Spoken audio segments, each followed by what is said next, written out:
1, 2, 3, 4. Okay.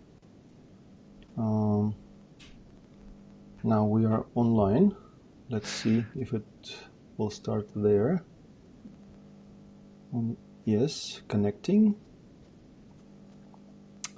Connecting. Show it to, yes. No, not yet.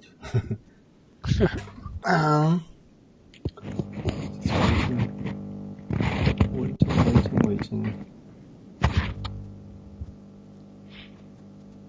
It's not on the screen somehow. Why? I mean, it is on mine, but it's not on yours for some reason. Yeah. Why it's not connected? Was the key wrong or something? I have no idea. If I go back to the Skype, it's not on your side. It's on the side of okay. YouTube. Okay, so I click again on share screen. Yeah. Let's change screen. No. So I just have to do that like this and going here. Mm-hmm. You see the screen? You see the PowerPoint? Yes, I do. If I go forward here, see that? Okay. Yes. So I'm ready anytime. As soon as you have one student. Yeah, there is okay. There is let me check.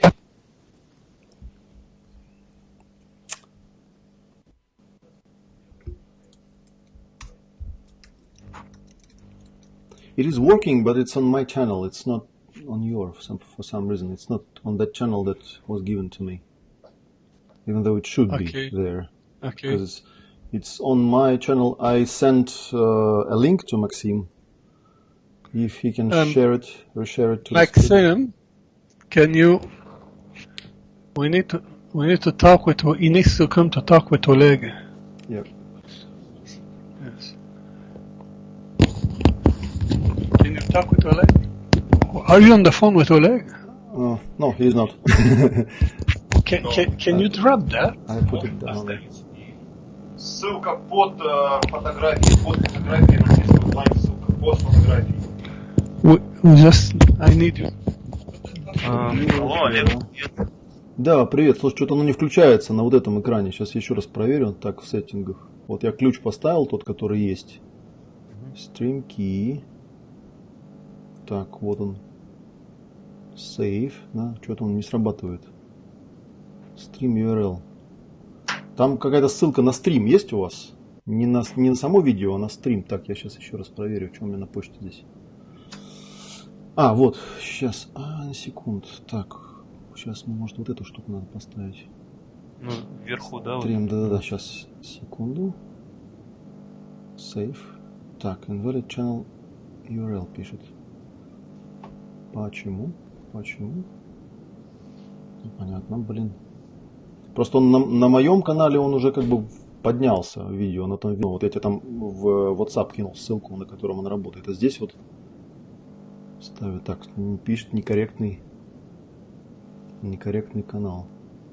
Так, ну давай тогда я твой канал сейчас попробую вставить сюда в страницу. Ну да, я там тебе вот ссылку отправил, вот ты ее вставь. Давай сейчас попробую. Там уже трансляция уже есть, да? Да, трансляция есть. Я могу, в принципе, сюда в чат тоже кинуть вот эту вот ссылочку, которую я... Так, трансляция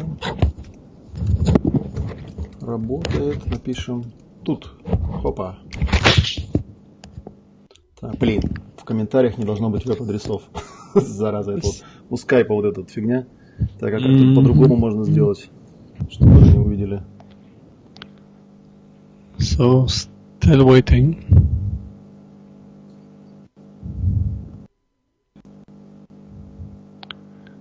It's not connecting on that side, yeah.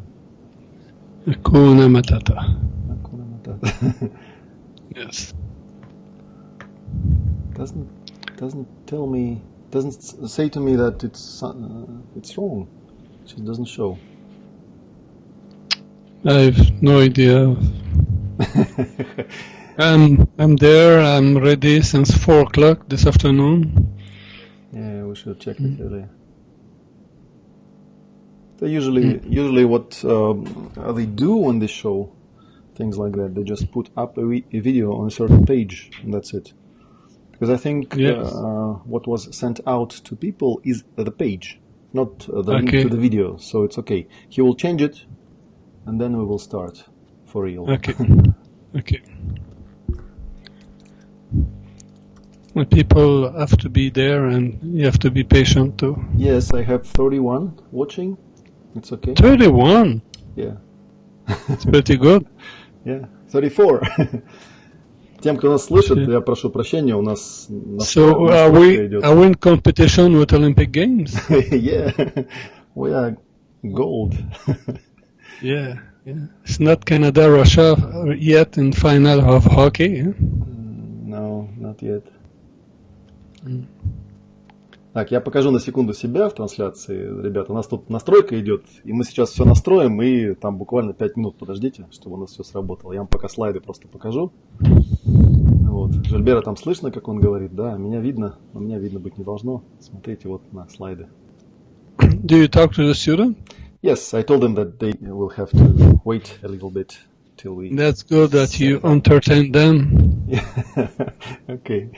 Жильбер говорит мне вас развлекать. 36. Okay, apparently... Yeah, they can hear you, right? Okay. Do we start? Let's start, yes. I think Alexei will handle it with this other page. Hello. Wait a second. I suppose you can wait for the go from him, if it's okay. Wait a second. Okay, so Maxime sent that. Okay, so apparently Maxime is sending them a general link. Mm-hmm. So I'm ready, but I wait for the hockey from here. Oleg, I have Irina, Maxime, and then I have also Igor, who translates. Okay.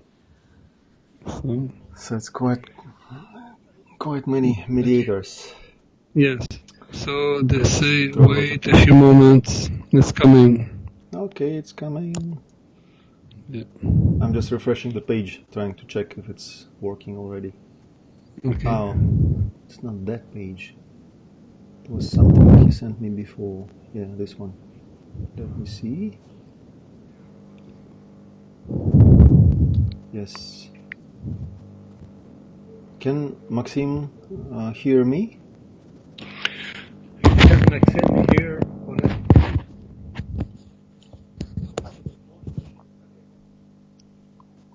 Так, авторизуйтесь. Maxime is on the phone and he seems to be very seriously busy. Cross request forgery validation failed. Oh. So. My God. I tried to enter.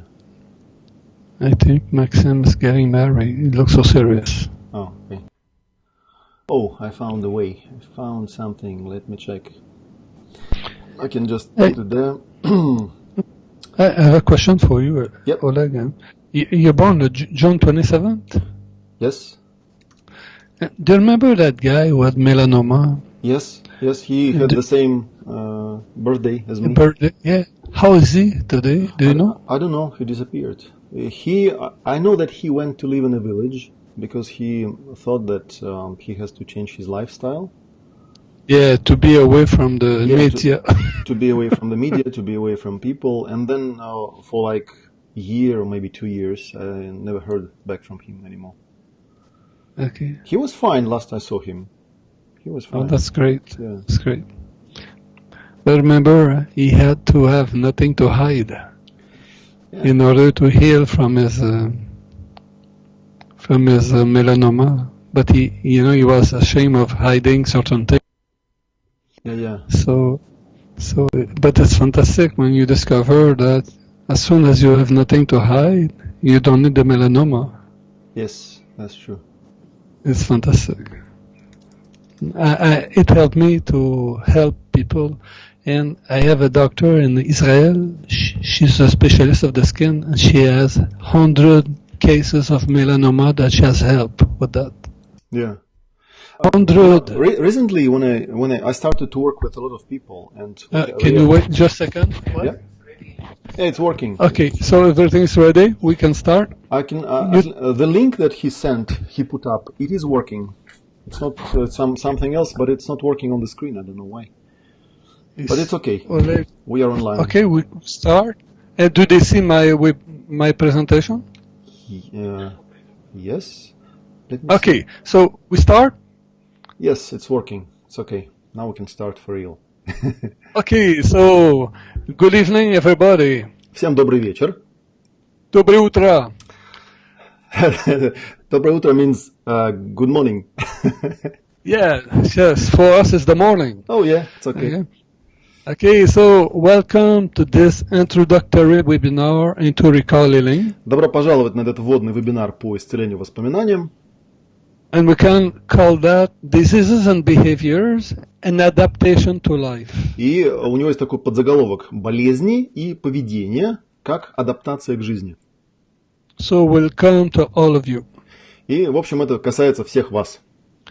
I always like to start my presentation by saying thank you to my sponsor for Russia, Madame Irina Galinska. И я всегда предпочитаю начинать любую свою презентацию благодарностью своему организатору, мадам Ирине Галинской.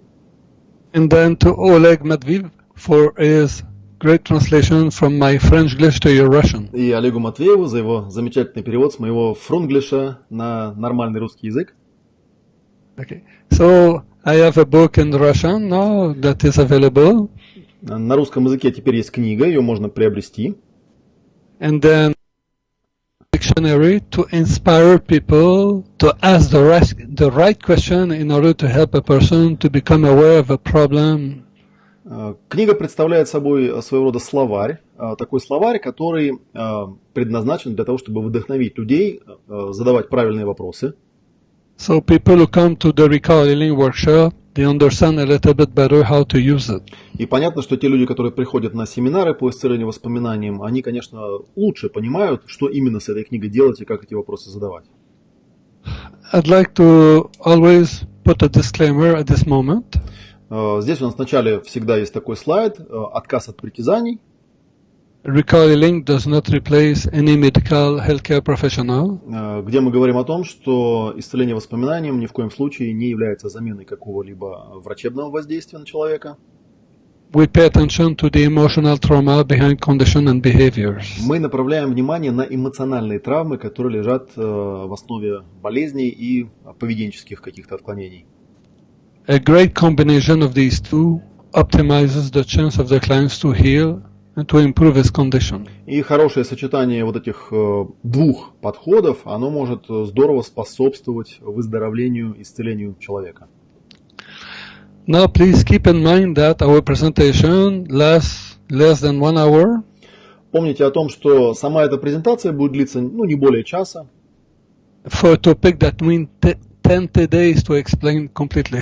В то время как реальный большой семинар, где все это излагается по порядку, это 10-12 дней, то есть чтобы это вот прям нормально рассказать. Okay, so you are welcome, all of you, to attend the Recall Healing Level 1 and 2 this winter, this February, here in Moscow. Поэтому, соответственно, мы всех вас приглашаем. Вот в феврале у нас семинары будут. Приходить на эти семинары, посетить эти семинары. Там будет ступень первая, ступень вторая и еще кое-что. The great psychoanalyst Carl Jung said something extremely important that we use in therapy today. Великий психоаналитик Карл Юнг сказал одну важную вещь, которую мы используем повседневно в нашей терапии. What does not come back to my awareness comes back as a destiny. То, что не возвращается в мое осознание, возвращается ко мне как судьба. That means everything that was dramatic in my past that I did not resolve has a tendency to come back as a destiny later in my life. Это означает, что все драматические события из прошлого, которые я не смог как-то решить, как-то с ними разобраться, имеют предрасположенность повторяться снова и снова, то есть становиться моей судьбой. So, as you understand, recall healing is inspired by the work of Dr. Carl Jung. И, соответственно, я говорю о том, что исцеление воспоминанием вдохновлено работами Карла Юнга, but also by Dr. Hammer from German medicine, а также доктором Хаммером, создателем германской новой медицины, and Dr. Saba. и доктором Саба.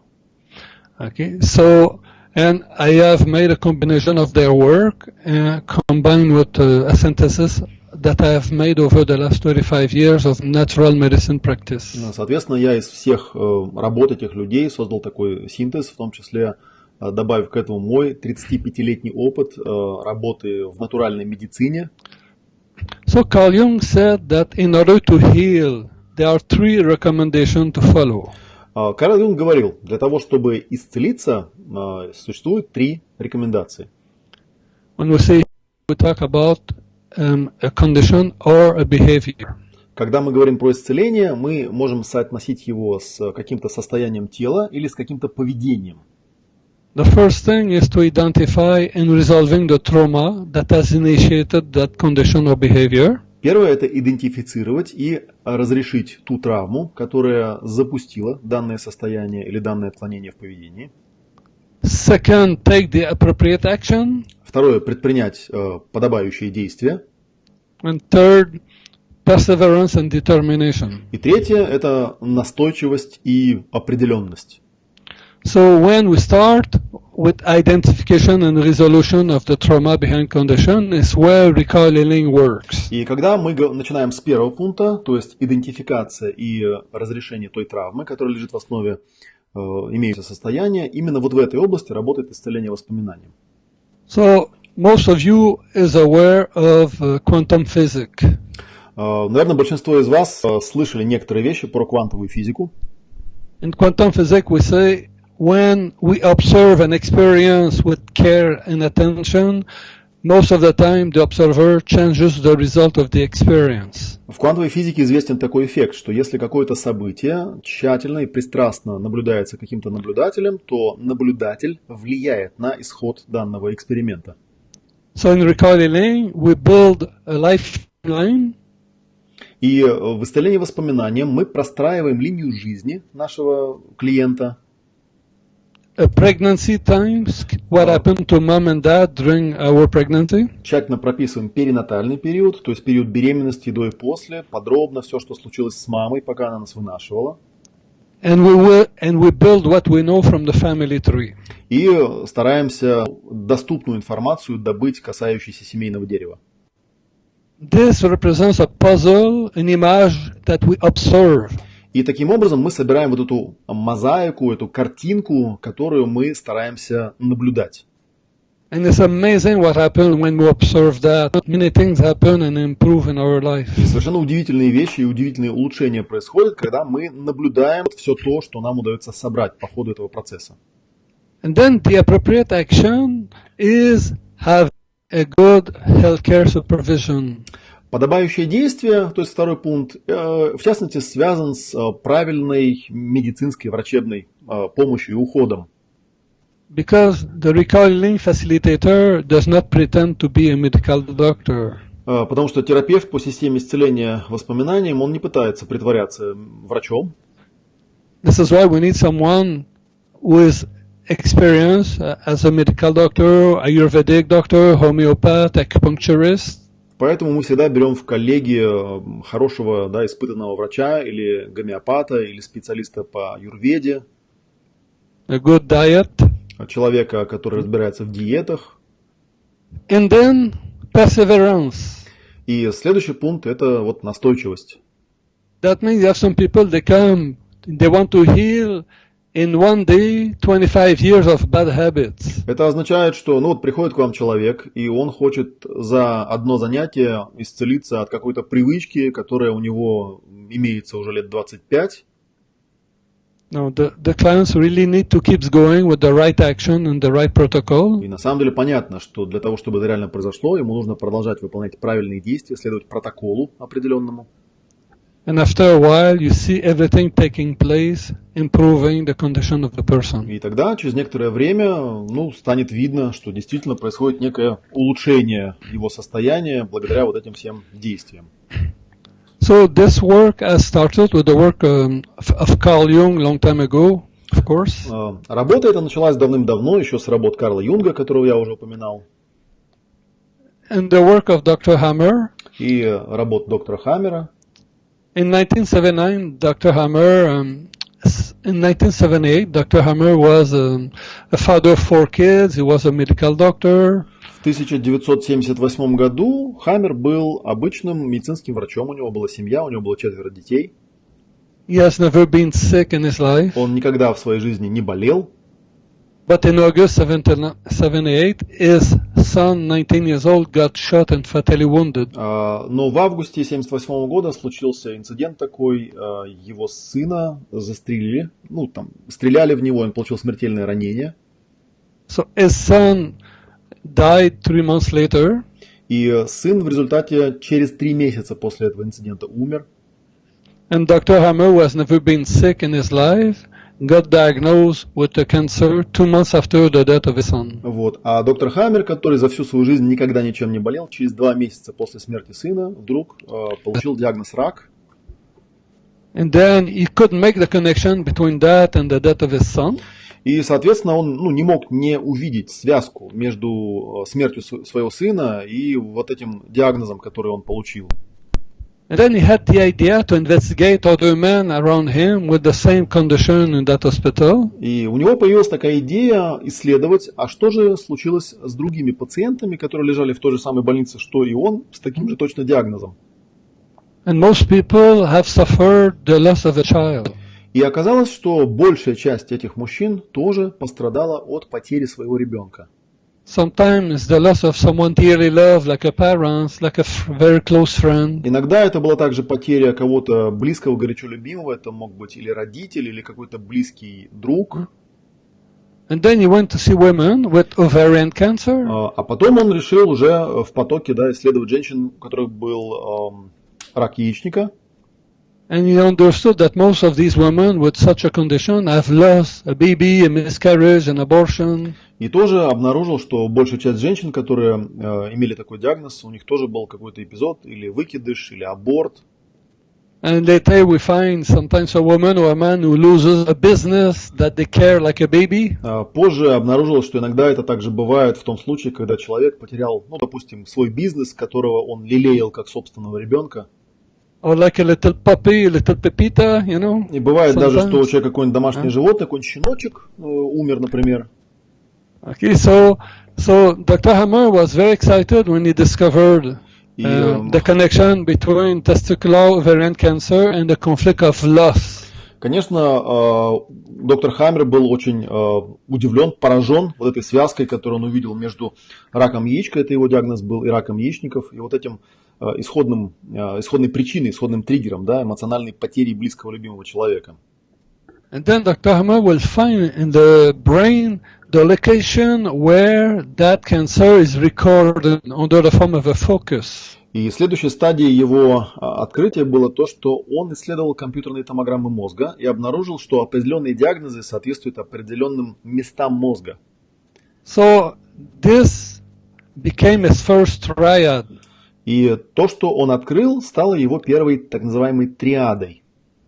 A triad is a diagnosis of the body part, like testicular cancer, ovarian cancer. Триада, первый пункт триады, это конкретный диагноз. В его примере это был рак яичка или рак яичника, например. The second part is the conflict associated to that diagnosis. Вторая часть это конфликт, который связан с этим диагнозом. Important loss, conflict of the loss of someone dearly loved, like a child, like a baby. В данном случае это потеря чего-то очень значимого, чего-то такого, к чему человек относится как к маленькому любимому ребенку.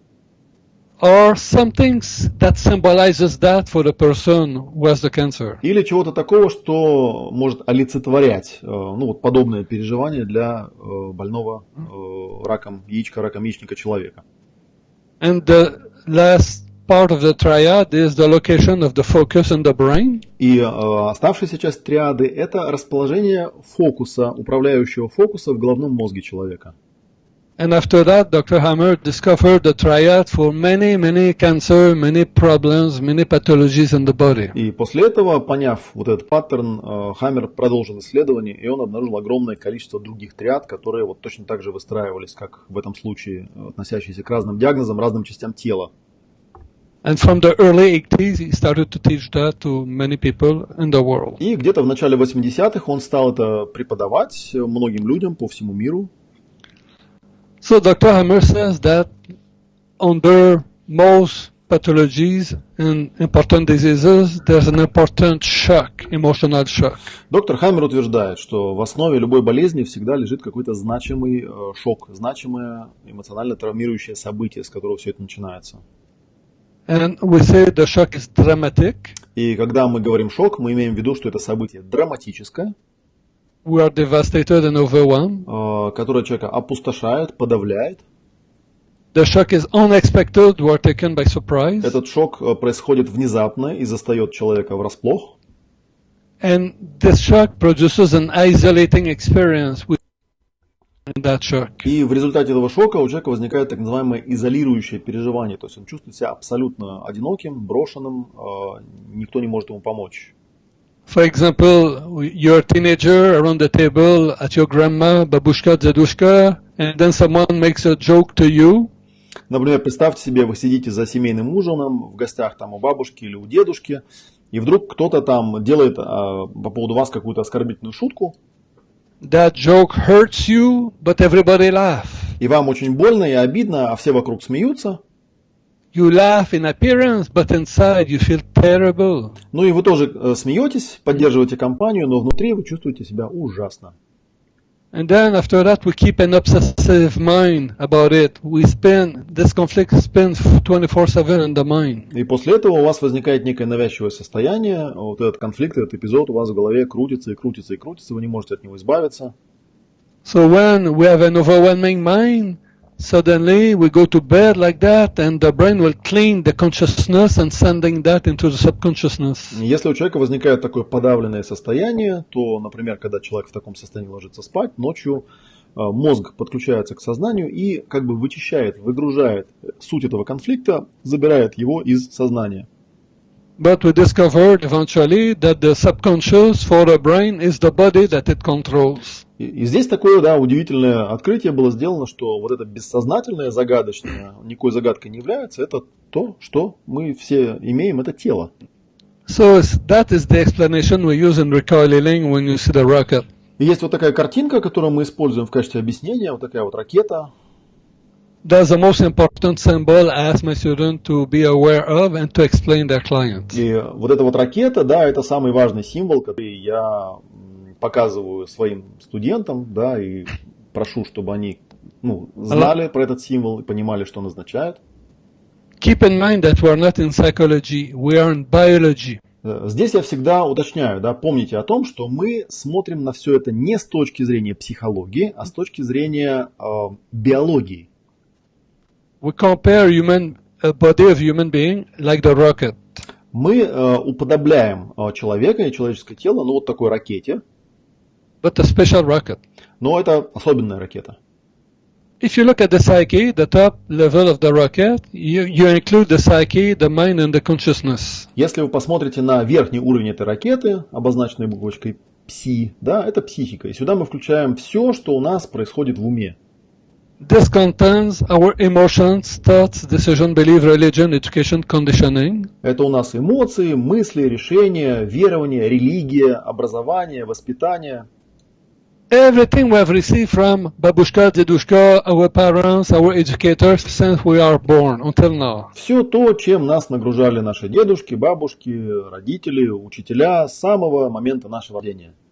So when you have a problem, you use your psyche to resolve your problem. И когда у вас возникает какая-то проблема, вы пытаетесь использовать свою эту психику, да, свою душу для того, чтобы с проблемой с этой как-то справиться.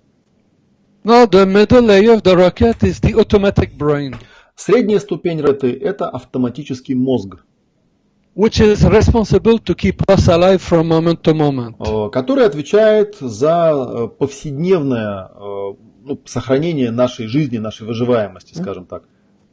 this brain is connected with 4 million years of life on Earth. И этот мозг связан с 4 миллионами жизней человека на планете Земля.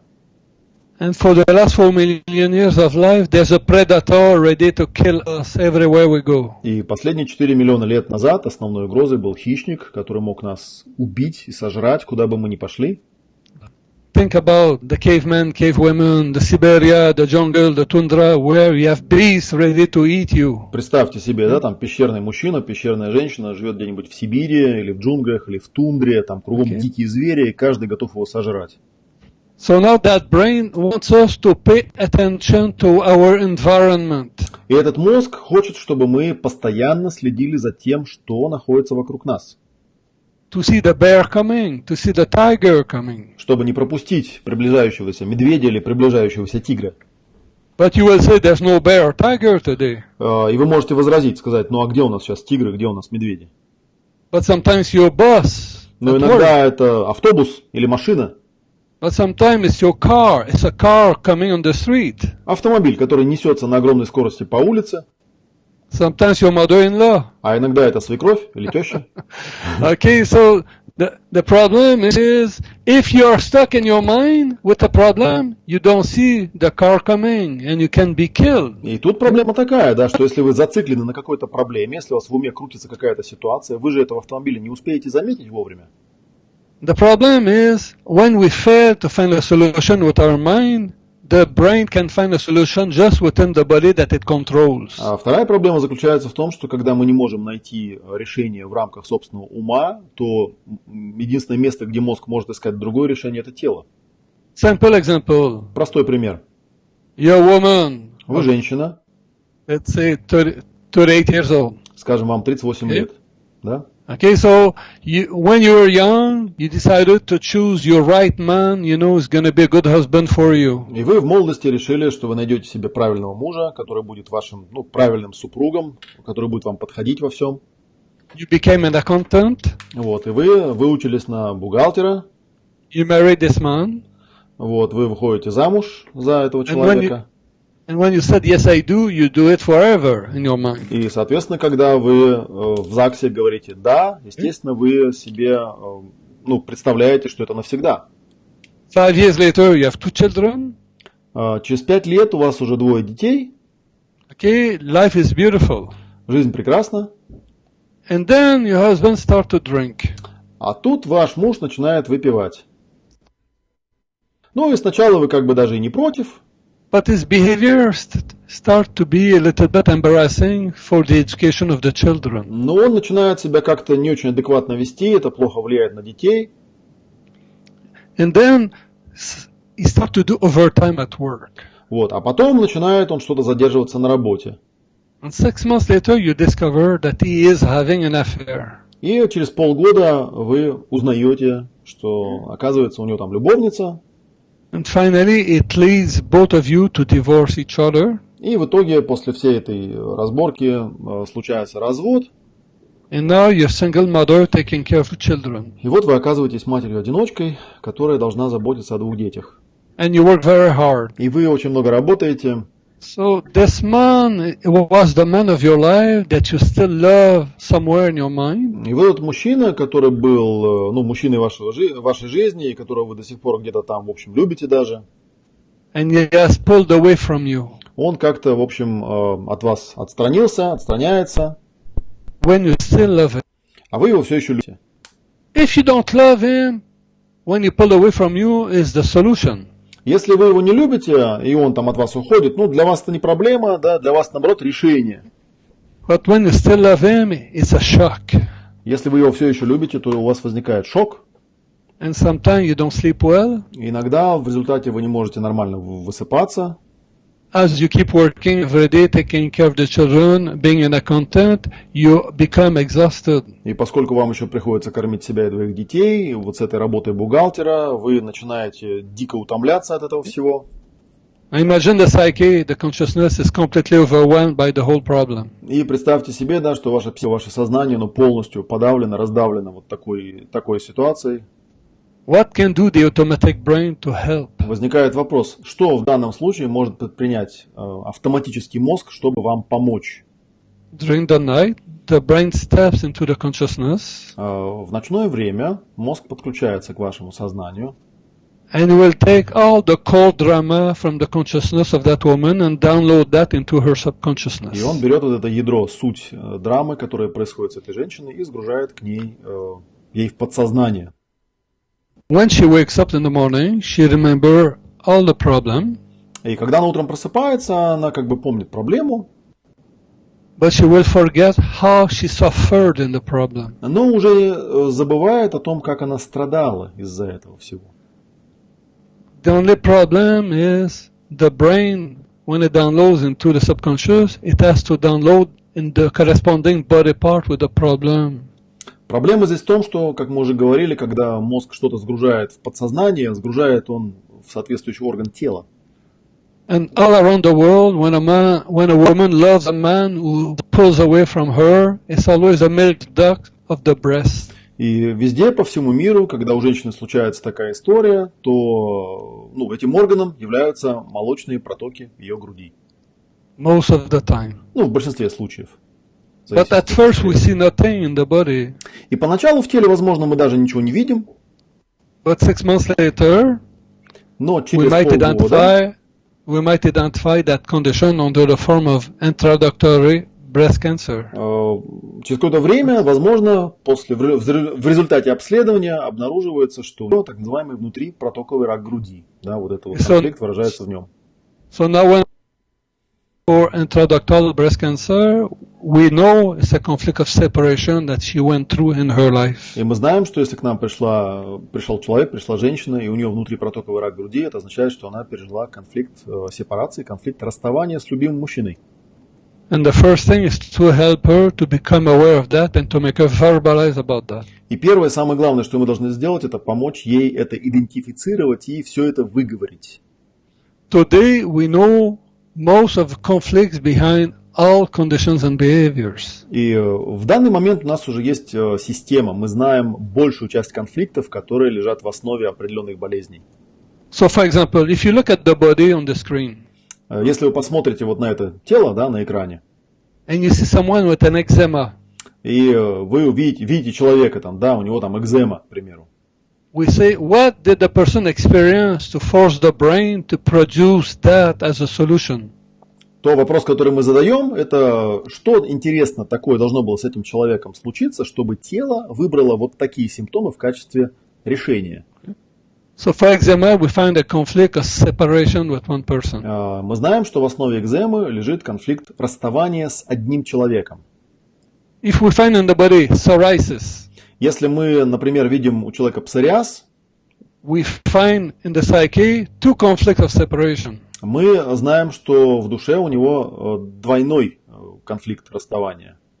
One separation in active phase and one separation in repair phase. Одно расставание, которое находится в так называемой активной фазе, и второе расставание, которое находится в фазе восстановительной. If I see someone with a thyroid problem, если я вижу человека, у которого проблемы с щитовидной железой, I find a conflict of injustice in the mind. Я знаю, что у него на душе конфликт, связанный с несправедливостью. Okay, so now we know all the pathology, we could put them in the body. И реально так оно и состоит. То есть есть прям такая карта, которая позволяет нам взять определенный диагноз, определенное состояние тела и понять, что у человека на... So when you come in recalling level 1, we go through that with detail. И вот на первой ступени исцеления воспоминаний мы подробно все вот эти вещи проговариваем. So when you look at the screen right now, you see a white ring in the area of the larynx. Если вы посмотрите вот на картинку, которую я сейчас вам показываю на слайде, вы увидите, что в области мозга, которая, как мы теперь знаем, соответствует гортани, есть такое белое колечко. When we look at the drawing of the cortex, you see in the same area at 11 o'clock. Вот схема Хаммера, если мы посмотрим на то же самое место, которое здесь изображено, да, вот здесь троечкой обозначена гортань, да, гортань, это реле гортани. So there's a woman who comes at 60 years old for a larynx cancer. Был у меня такой кейс. Пришла женщина 60 лет с диагнозом рак гортани. She says that she smokes since she's 15 years old. Вот. И она мне сказала, что я с 15 лет курю. Okay. So everybody told her that she will have cancer one day. Вот. Ну и все, естественно, ей говорили, что, ну, в общем, скоро у тебя, рано или поздно у тебя будет рак.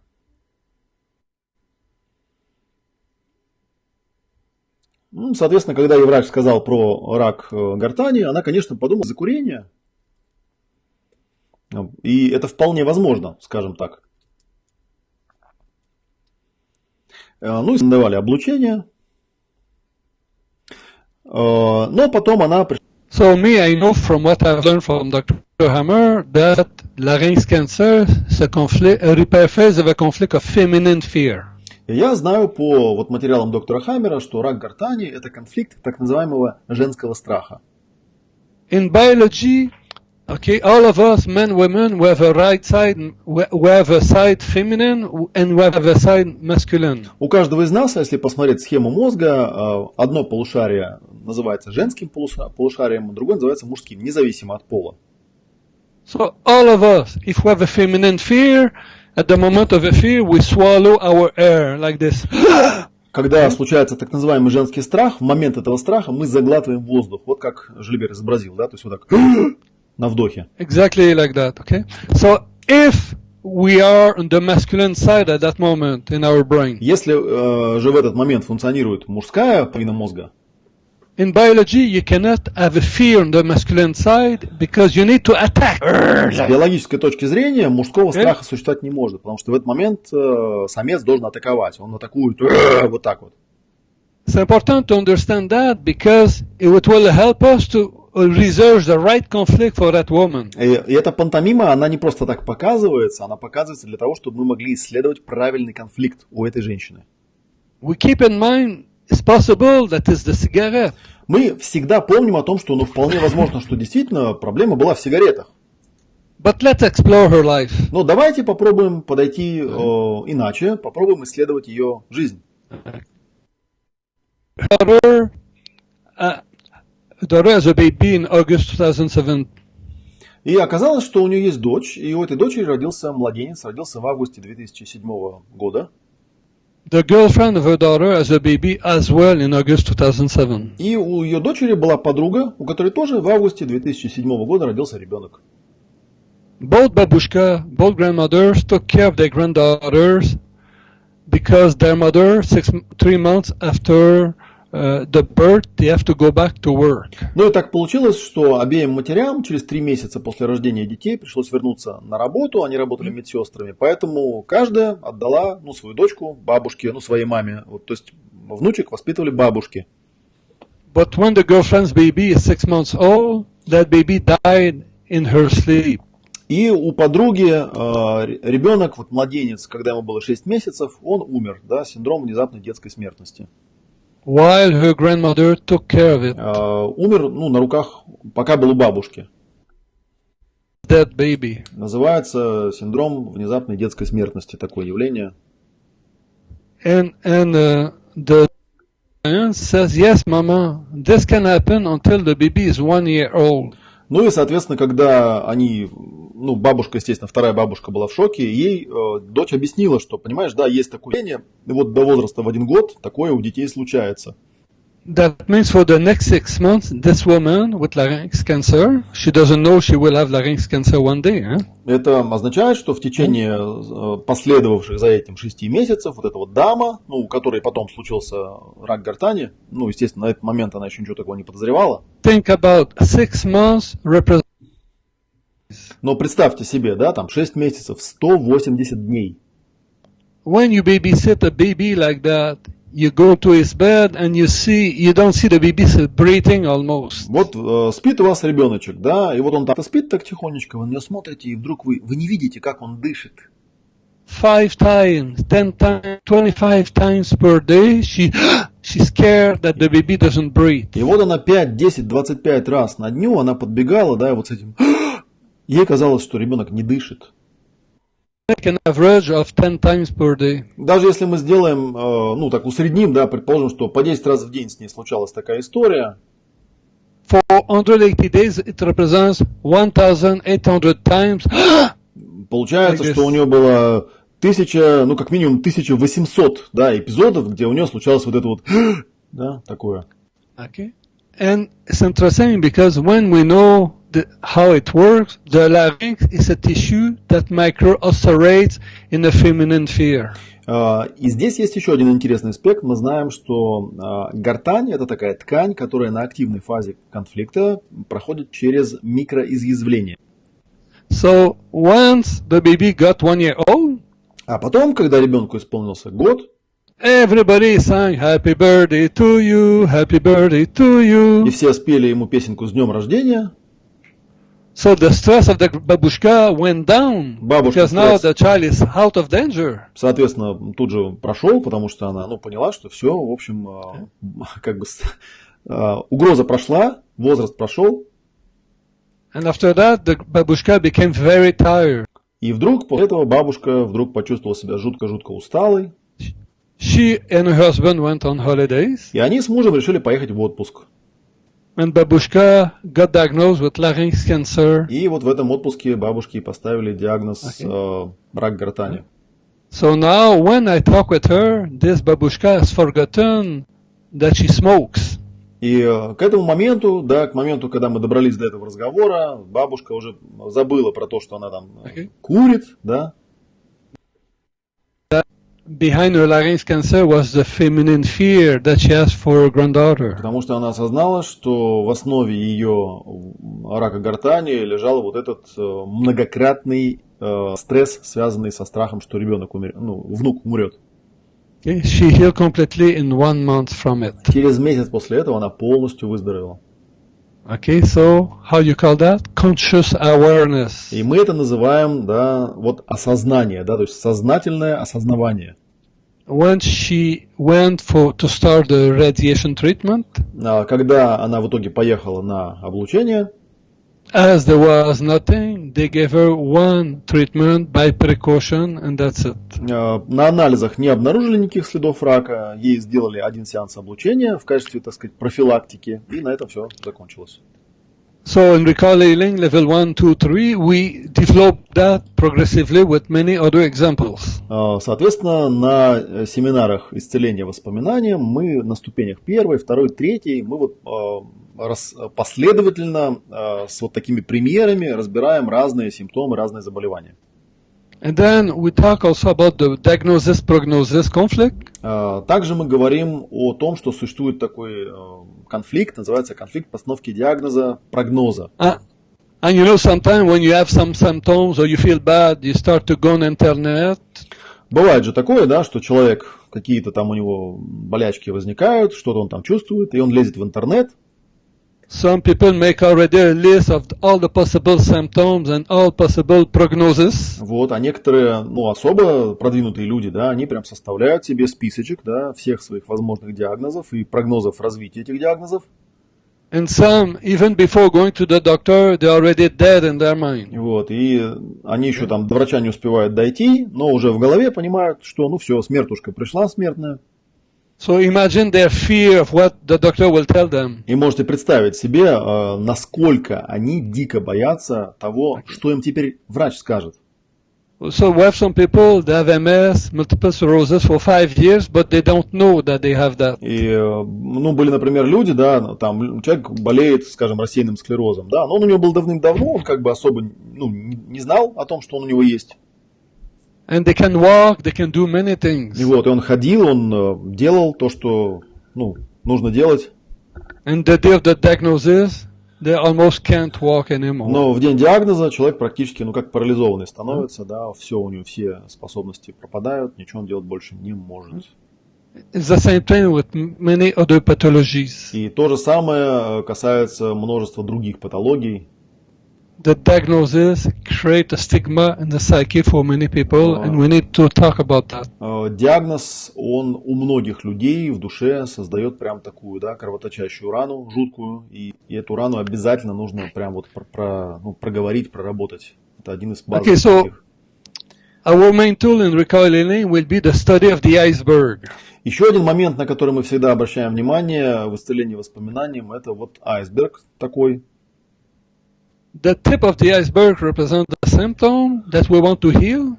Верхушка айсберга олицетворяет собой те симптомы, которые мы хотим, от которых мы хотим избавиться. And then quite often we take a drug for that.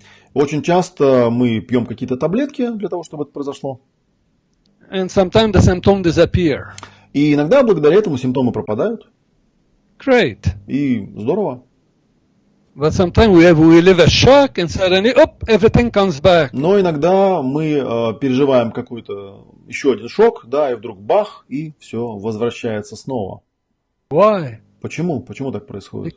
Because we don't pay attention of the cause behind the symptom. Потому что мы не обратили внимания на причину, которая лежала в основе всего этого дела.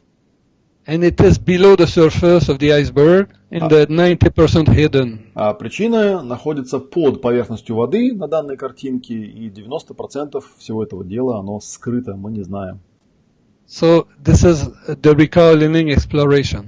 И поэтому вот в этом, собственно, и состоит, да, как бы исследовательская миссия исцеления воспоминанием. The first layer we experience is my own experience, my own life timeline. Первый уровень опыта – это мои собственные переживания, моя собственная линия времени. From now backward to the time I was born. С настоящего момента и обратным ходом вплоть до момента моего рождения. And then I study the project purpose. Далее я изучаю с клиентом период программирования. We'll explain that later. Позже мы подробнее объясним, что имеется в виду под этим. And then we study 3 generations. И потом мы изучаем 3 предшествующих поколения. So the first thing that's super important to understand is the project purpose. Первая супер важная штука, которую нужно понимать, это так называемый период программирования. Think about the rocket now that I just explained. Вспомните вот ту ракету, которую я только что объяснял, рассказывал. Okay? The project purpose is a period time that starts 18 months before birth. Период программирования – это отрезок времени, который начинается за 18 месяцев до рождения. Which includes conception, birth, and until the first year of life. И включает в себя зачатие, всю беременность, роды и первый год жизни. Okay? What's the most important is this. И здесь самый важный момент заключается в следующем. During that time, our parents experience all kind of problems. В течение этого времени наши родители переживают самые разные проблемы. Imagine their psyche like a vortex of energy. Представьте себе, что душа каждого из них представляет собой такую энергетическую воронку. They have their love relationship. И у них есть любовные отношения какие-то. They work. They have their friend relationship. Работа, отношения с друзьями. They have the money, ruble, trouble Да, as well. у них там всякие деньги, доллары, рубли, траблы по этому поводу. And everything that can be fantastic, but also troublemakers. И понятно, что может быть все замечательно, а может быть и нет. Да? То есть бывают какие-то моменты весьма напрягающие. Think about the rocket now. И теперь представьте себе ракету опять. Every time our parents experience something overwhelming, it will be downloaded into their subconsciousness. Каждый раз, когда наши родители переживают нечто подавляющее, все это сгружается, как мы уже говорили, в бессознательное. The baby on his way, everything will be recorded in the baby's brain as it has happened to the baby himself. А проблема заключается в том, что если в этот момент женщина беременная, то это все прописывается у плода, как будто бы это происходит с ним самим. Why is like that? Почему так происходит? Because it's a law of survival. Потому что это закон выживания. If when mom is pregnant, if she dies, the baby dies anyway. Тут проблема какая? Если мама умрет, погибнет, то плод гарантированно погибнет, с гарантией. But if mommy daddy's problem are downloaded into the baby's brain, dad and mommy are free to live their life. Но если же конфликт будет загружен из ума мамы или папы к ребенку, да, то тогда мама будет свободна, и мама сможет выжить. Even if the child is sick later, they can take care of the baby. Даже если ребенок позже потом заболеет, у него есть родители, они его как-то выходят, вылечат. It's very important. И это очень важный момент. The biggest problem now is this one. Самая большая проблема теперь у нас такая. At 1 year old, the brain looks backward of what it has recorded. Когда ребенку исполняется 1 год, мозг смотрит назад на все, что произошло. And I told you the brain has that has happened to me, the baby. И я подчеркиваю, что мозг, как я уже сказал, все это записывает так, как будто бы это произошло со мной, с младенцем. So the brain says, if I'm still alive, that means it works. So let's repeat that all my life by cycles. И мозг говорит, ну, раз я выжил, раз я жив и здоров, да, до сих пор, значит, теперь мне безопасно будет воспроизводить все это по кругу снова, снова и снова. So the brain makes an holographic memory of that will unfold that the rest of our life. И мозг создает такую голографическую картинку, снимок всех этих событий, которые потом всю нашу жизнь будет разворачиваться, да. Agriculture. Все это, в общем, такой сельскохозяйственный закон, по сути. Simple, okay? Просто и понятно. So now, what's important is Что the для parents, нас важно здесь, да? especially mothers and fathers. Важно для всех, особенно для мам и для пап. Keep in mind, no guilt, no blame, no victim. Мы должны It's a помнить о love том, что мы biology. никого не обвиняем, да, ничего не говорим такого, что кто-то якобы в чем-то виноват. Нет, это природный закон. And parents can help their children very much when they remember what happened. И, соответственно, наоборот, как бы ребенок должен своим родителям быть благодарен, если они все хорошо запомнили, да, и все хорошо, ну, как бы воспроизводят и знают, что там происходит и как. So we will develop that a lot in level 1, 2, 3, the overweight workshop and the children's workshop. И вот эти все вещи, которые я рассказываю, они очень подробно, ну, излагаются у нас и вот на первой, второй, третьей ступени, и на семинаре про лишний вес, который в этот приезд Жильбера будет у нас. И есть еще специальный семинар про детские проблемы. Okay, so now when you look at the picture, Time magazine of October 2010. Если вы посмотрите вот на эту картинку, да, это у нас обложка журнала Time за октябрь 2010 года. How the first 9 months shape the rest of your life, a new science of fetal origin.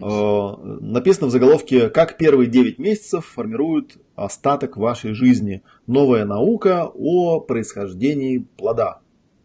Here's already not bad that science integrates these 9 months, but we know it starts 9 months before conception, including the first year of life. В принципе, уже неплохо, видите, да, даже наука признает, что 9 месяцев беременности на ребенка влияют кардинальнейшим образом, но мы этот период расширяем. То есть мы считаем период, который начинается за 9 месяцев до начала беременности и включает первый год жизни ребенка. So I have a student who met the mother of that baby like that, with the baby. Вот у меня была одна студентка, которая встретила мать вот этого конкретного ребенка, который здесь на снимке. How can you help a baby like that? Вот она его увидела. Вопрос, как такому ребенку можно помочь? We know eczema is a repair phase of a conflict of separation with one person. Мы знаем, что экзема – это конфликт расставания с одним человеком. So the student asked them, you get separated from your baby since he's born. Ну и, соответственно, она стала задавать вопросы маме этого ребенка, да, были ли какие-то конфликты, расставания, ну вот с момента рождения этого ребенка. No, she said. И она говорит, да нет. And then, so the mother says that she spent $20,000 to heal that eczema. И мама ей стала рассказывать, что она $20 тысяч потратила в попытках ребенка, ну, излечить от этой экземы.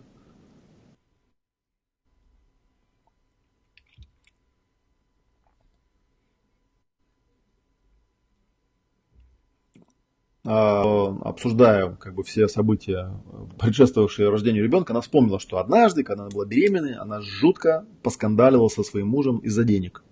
And the father lost his temper and he became extremely ugly in his face and he started to insult his wife. И отец потерял терпение, потерял над собой контроль, и у него, ну, исказилось лицо, стало очень отвратительное такое лицо, и он начал, в общем, всячески жену там ругать, оскорблять. And she was super shocked and hurt. И она была супер шокирована, она очень, ну, болезненно это перенесла.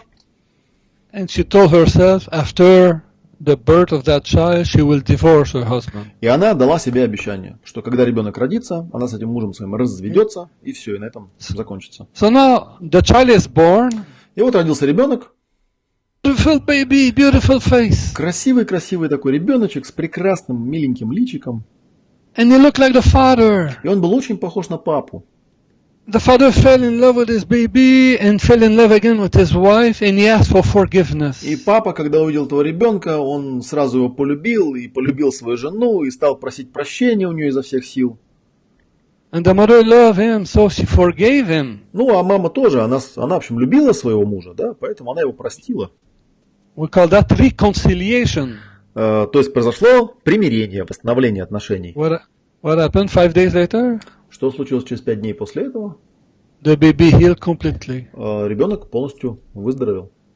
Because the baby has recorded in the womb the separation of the parents. Потому что пока ребенок пребывал в утробе мамы, он записал этот конфликт сепарации, разделения, который был у родителей. But the parents reconciliated with each other after birth. Но родители помирились после его рождения. So the baby expressed that eczema as a repair phase of that separation. Поэтому экзема у ребенка появилась в качестве восстановительной фазы после вот этого конфликта. So when the mother remembered that story and talked about it, she had the baby in her arm. И когда когда мама вспомнила эту историю, у нее ребенок лежал прямо на руках. What did say the brain of the baby? И, соответственно, что мозг этого ребенка сказал себе? Oh, it didn't happen to me. It happened to mommy and daddy. Oh, it's finished. Так это случилось не со мной, это случилось с мамой и с папой. Так если это с ними случилось, все, на этом все. So sometimes it looks magic. Иногда это действительно прям похоже на волшебство. But behind that, there's a logic and a common sense. Но в основе всего этого лежит логика и здравый смысл. And more you do that, more you see that happen. И чем больше вы занимаетесь такой практикой, тем больше вы это наблюдаете и видите. So the mother was so excited, she sent me the picture, she said, oh, you can use it anytime. Вот, и вот этот эпизод, он был настолько поразителен для мамы, что она мне вот сама прислала эти фотографии, видите, до и после, и там вот написано, что это с разрешения матери, то есть это реальный человек, реальная история, реальный кейс, не придуманный. And then we will study in level 1 the life cycles. На первом уровне мы также будем изучать так называемые жизненные циклы. Because the brain likes to repeat everything to feel safe. Речь идет о том, что мозг ради безопасности очень любит просто воспроизводить то, что уже происходило. Простой пример. Look at the chart. On the left side, on the top you see 0, and at the bottom you see 20. Вот вы видите на экране такую табличку, и в левой графе вверху написано 0, а внизу написано 20 лет. Да, 20 лет. Your brain records everything since you're a child until you leave your house, the house of your parents. Представьте себе, что ваш мозг записывает все, что с вами происходит от самого вашего рождения до момента, когда вы отделяетесь от своих родителей и покидаете родительский дом. Look, this guy had an accident at 17 and 3. И вот, допустим, вот этот парень, про которого идет речь, у него в 17 лет и 3 месяца была некая авария там на мотороллере. And the day of his 20 years old, he says, I start my life by mama, by papa. И в 20 лет у него случилось такое событие, он выпорхнул из родительского гнезда, сказал «до свидания, папа», «до свидания, мама».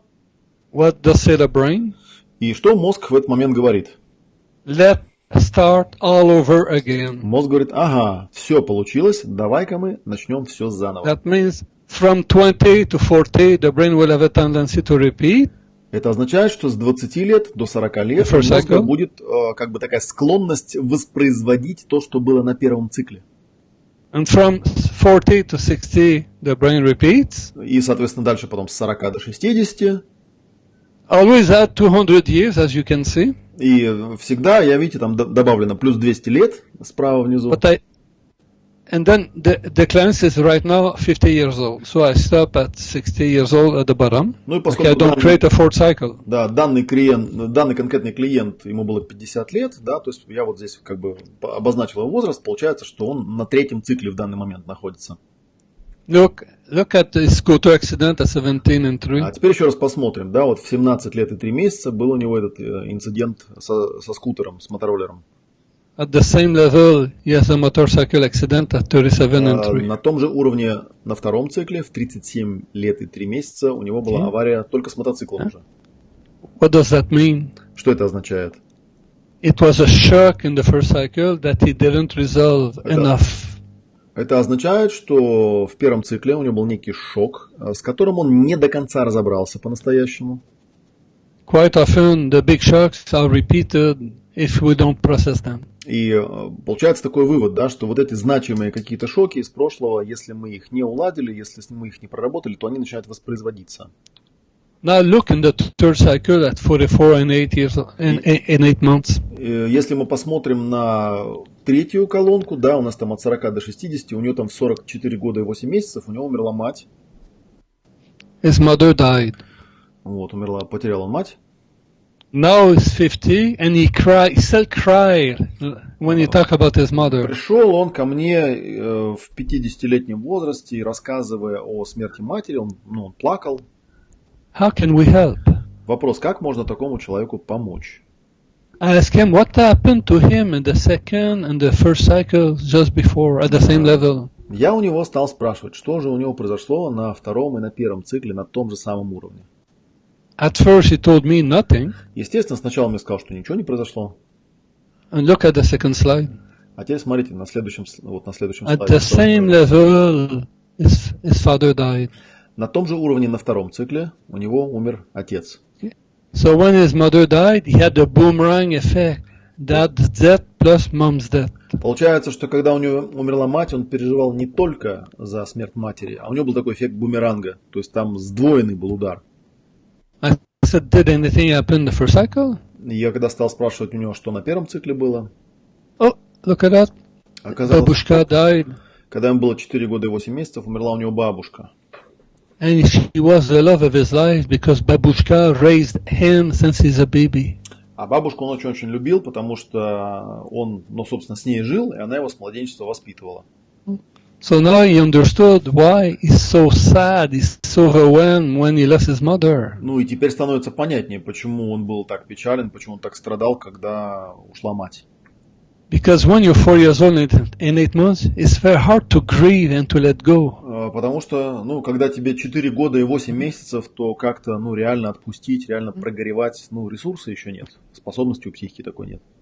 What is beautiful is when he became aware of that, suddenly he felt the depression mood leaving him. Красота данного расследования заключается в том, что когда вы все эти ключевые моменты обнаруживаете, вы прям видите, как вот это депрессивное настроение, оно его начинает покидать. And I guided him through a little healing process, a grieving process. Помог ему, в общем, с ним провел некий такой процесс горевания. Okay. So our hour in this webinar is over, but I'd like to go through just to show you quickly what we're going to see also in level 1 and level 2 that is coming. В принципе, то, что я на час вебинара запланировал, у нас час этот уже закончился, но я бы хотел немножечко еще слайдов попоказывать из материала первого уровня, что у нас будет на первой ступени, на первом уровне. We will study the family tree. Мы с вами изучим использование семейного дерева. We call that the invisible family loyalties. Это называется невидимая семейная лояльность, скажем так. So we want to know which birth order number we are. Для того, чтобы изучать эту тему, нам нужно точно знать свой порядковый номер рождения в семье. And we show how it's important to build a family tree connecting with the 3 previous generations. И мы покажем, как важно построить свое семейное дерево вместе с 3 предшествующими поколениями, чтобы увидеть эти связки, в которых вы участвуете, в которых вы завязаны. Okay, so example. Например, A 45-year-old woman is diagnosed with a stage 4 lung cancer. Женщина 45 лет с диагнозом рак легких 4 стадии. Her doctor, after chemotherapy, sent her home to die because there's nothing to do. Лечащий врач после раунда химиотерапии сказал ей, тут уже ничего не поделаешь, и отправил ее домой умирать. Okay, and then we do 2 sessions with recall healing. Мы ей провели 2 сессии исцеления воспоминанием. Lung cancer is the fear of dying. Мы знаем из теории, да, что рак легких – это страх умереть. But all what we work together during 2 sessions doesn't seem to lead to any resolution. И вот мы с ней прорабатывали какие-то эпизоды из ее жизни, и никакого решения мы найти не могли. What's interesting, she's a number 2 in her family. Интересный момент выяснился такой. Она в своей семье была ребенком номер 2. She got diagnosed with stage 4 lung cancer at 45 years old. В 45 лет ей поставили диагноз рак легких, и вот прям сразу 4-ю стадию дали. When you go on the generation above, on the mother side, и оказалось, что если посмотреть на ее семейное дерево по материнской стороне, The mother's number one and single child. Мама у нее была единственным ребенком, ну и первым номером. And her babushka on the mother's side is also a number one. И бабушка по, ну, мамина мама тоже была первым номером. But babushka had a sister who died at 45 years old from lung cancer. Но у бабушки была сестра. И эта сестра умерла в 45 лет от рака легких. My client didn't know that. Моя клиентка об этом не знала. So she learned that during the session when she called her mother. Она это узнала прямо по ходу одного из занятий, когда позвонила своей маме. And suddenly she had the shivers all over the body when she got that information. Вот, и когда ей мама стала про это рассказывать, у нее вдруг прям озноб по всему телу такой сильный пошел. And she realized that she was just having a connection with an invisible family loyalties above. И она вдруг осознала, что вот она столкнулась с таким ярким случаем вот этой невидимой семейной лояльности. Did you ever hear the saying, we are sick as our secrets? Наверное, вы слышали вот эту поговорку, да, что мы болеем в соответствии с нашими тайнами, утаиваниями. Everything we ignore of the drama that happened in the previous generations. Все, что мы игнорируем в тех драмах, которые приключились с предшествующими поколениями. So this client was in link with the memory of that woman who died above, and nobody resolved the problem for her. Получается, что она по закону семейного дерева находилась в связке вот с этой погибшей родственницей, и никто и никогда не решил ту проблему, из-за которой у той изначально случился конфликт. And everything that is forgotten is like a secret. А все, что забыто, становится таким, ну, тайной, секретом, that comes back. Который потом возвращается к нам в роли судьбы. There's a great book in English, in German, I think in Russian now, The Ancestor Syndrome. Есть книга замечательная, автора зовут Анна Анселин Шуценбергер, она есть в русском переводе в том числе, называется «Синдром предков». This woman is more than 100 years old, you can still see some clips on YouTube. Самой Анна Анселин Шуценбергер, ей уже больше 100 лет, и у нее есть много в YouTube клипов, вы можете их там найти. So in level 1 we're going to see breast cancer. И на первом уровне мы в частности рассматриваем конкретно по шагам рак груди. So our level 1 start this Thursday, February the 15th. 15 февраля, то есть в этот четверг на этой неделе у нас первый день как раз семинара «Ступень 1». So when we talk, so we know that the conflict is separation in relation to my home nest. Мы уже говорили, да, что когда мы говорим про внутрипротоковый рак груди, то конфликтом является расставание в домашнем гнезде, связанное, ну, вот с кем-то из близких. So most of the time it's linked with a partner, a child. Обычно это или супруг, или ребенок. But we're going to see that in detail the third day of level 1, so you're very welcome to attend. На третий день, вот мы в качестве клинического примера, на третий день первой ступени мы прям подробно разбираем именно конкретно вот этот диагноз. Okay, we're going to see some case of pancreatic cancer, what we can do to help. Мы посмотрим на рак поджелудочной, на некоторые кейсы, да, что здесь можно сделать, чтобы человеку помочь. And again, we're going to show you what kind of information we need to build a puzzle in order to help the clients to become aware of the drama. Мы разберемся с тем, какую именно информацию нужно собрать о клиенте для того, чтобы помочь ему справиться с его ситуацией. We're going to see also how we can help a child when a child is sick or he has a problem with his behavior. Мы также посмотрим, как можно помочь ребенку, если он болеет или если у него какие-то проблемы поведенческого характера. And when we feel useless or ineffective at helping, we're going to see what else can we explore. И мы также попробуем разобраться с ситуацией, когда вот терапевт чувствует, что он не может помочь, он не может как-то вот на человека воздействовать, куда еще можно обратиться, чтобы, ну, улучшить эффект.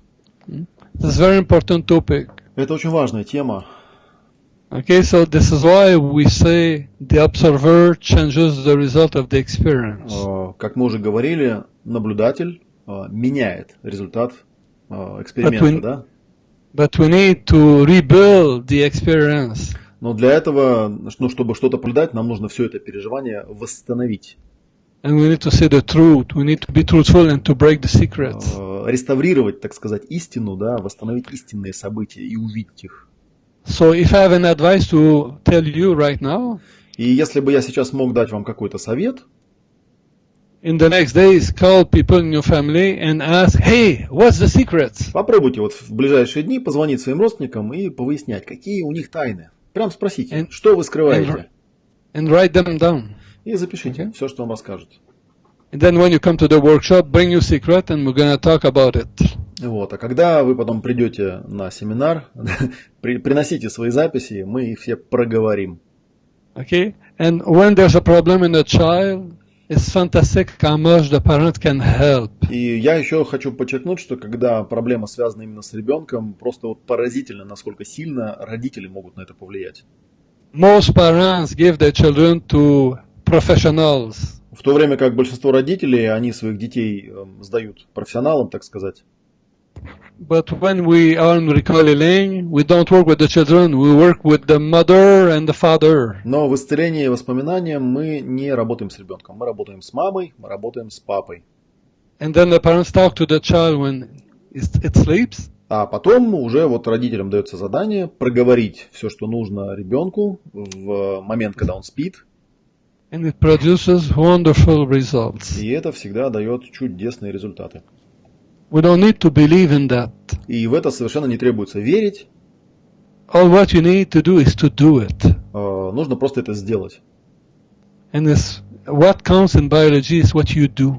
С биологической точки зрения учитывается именно то, что вы делаете. Okay? So I'll give you many examples at different levels, so it will be easier to understand and to apply as well. И, соответственно, я вам приведу много-много примеров разных ситуаций на разных уровнях с тем, чтобы вы научились это все вот как бы применять и понимать, как это все работает. So we're going to see some problems in children and in adults. Вот я пролистываю тут много-много примеров разных проблем, которые бывают у взрослых и у детей. We're going to see how and when is the best time to talk to a child. Мы поговорим о том, каким образом и когда лучше всего разговаривать с ребенком. And Carl Jung said the greatest burden a child must bear is the unlived life of the parents. Вообще Карл Юнг говорил, да, что самое тяжкое бремя ребенка – это непрожитая жизнь его родителей. We say a child, the problem of a child are for example, the child is the answer. The child with this problem is the answer to the problem the parents couldn't resolve during the project purpose. То есть можно даже такую формулу проговорить, да, что ребенок со всеми его проблемами пытается решать нерешенные, неразобранные проблемы своих родителей. This is why another Indian chief in America says, the sooner we live our dream as an adult, the sooner our children are free to live their own. И, соответственно, был такой индийский вождь в Америке, и он такую фразу сказал, да, что чем быстрее мы, как родители, начнем жить той жизнью, о которой мы мечтаем, тем быстрее наши дети тоже начнут реализовывать свои жизни, а не тащить бремя наших проблем. For all secrets and problems we identify, we talk about, we try to apply also some exercises of letting go. И вот эти все события, все эпизоды, которые мы обнаруживаем различными методами, которые есть в арсенале исцеления воспоминанием, мы потом обрабатываем разными техниками отпускания. So, I'd like to welcome all of you to level 1, level 2, that will be this week and next week, plus the third workshop will be overweight and digestive disorders as well. Вот. И я вас всех приглашаю. Вот в этом визите Жильбера Рено будет 3 семинара. Это ступень 1, ступень 2 и 3 семинар, который посвящен проблемам лишнего веса и проблемам желудочно-кишечного тракта. I'd like to say thank you to all of you to be online and for your patience, for being there at the beginning. Я бы хотел всех вас поблагодарить за ваше внимание, за то, что вы там вначале потерпели некоторые технические сложности, которые у нас возникли. And I'd like to say thank you to everyone who has contributed to organize this webinar, including Oleg for your translation. Соответственно, всем, кто внес свой вклад в организацию вебинара, Олегу за перевод. This week in level 1. Буквально вот на этой неделе, в четверг, еще раз 15 февраля, у нас начинается первая ступень. So For more information, you can go to the Russian website Recoiling. Если вам нужна какая-то дополнительная информация, вот на экране вы видите адрес, это русскоязычный сайт, где все расписано, что, где, когда. You will find telephone number. Там есть телефон. Okay, so thank you everyone, and I say I wish you health, happiness, and consciousness. Ну и всем вам спасибо и желаю вам счастья и осознанности. Спасибо. Спасибо большое. Okay, and we are off? We are off. Okay.